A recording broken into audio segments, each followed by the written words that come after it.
сакам да напоменам дека со Законот за трансформација во редовен работен однос во националните и локалните установи од областа на културата, кој го донесовме на крајот на минатата година, се вработија 194 лица. Значи, ова е дополнително вработување, значи надвор од претходната бројка, што ви ја кажав. Бидејќи овие вработувања, значи, одат во неколку фази, веќе се вработија во првата фаза влегоа 86 лица, кои беа ангажирани во националните установи, а уште 104 лица, значи, кои што влегуваат во втората и третата фаза, исто така, согласно динамиката, ќе бидат вработени. Значи, вкупната бројка, согласно Законот за трансформација, е 190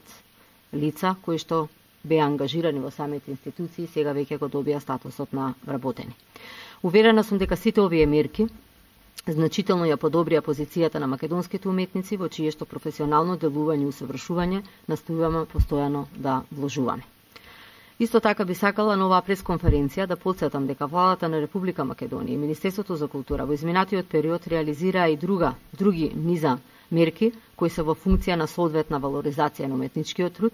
Како што знаете, личните примања на уметничкиот кадар во институциите од областа на културата се зголеми за цели 60%, а во моментов сакам да информирам дека интензивно работиме и на новиот колективен договор со кој ќе се дорегулираат правилата за работење на институциите од областа на културата, а истиот ќе има и позитивно влијание и врз платата на вработените во нашите национални институции, се разбери во локалните, бидејќи колективниот го опфаќа и локалните институции.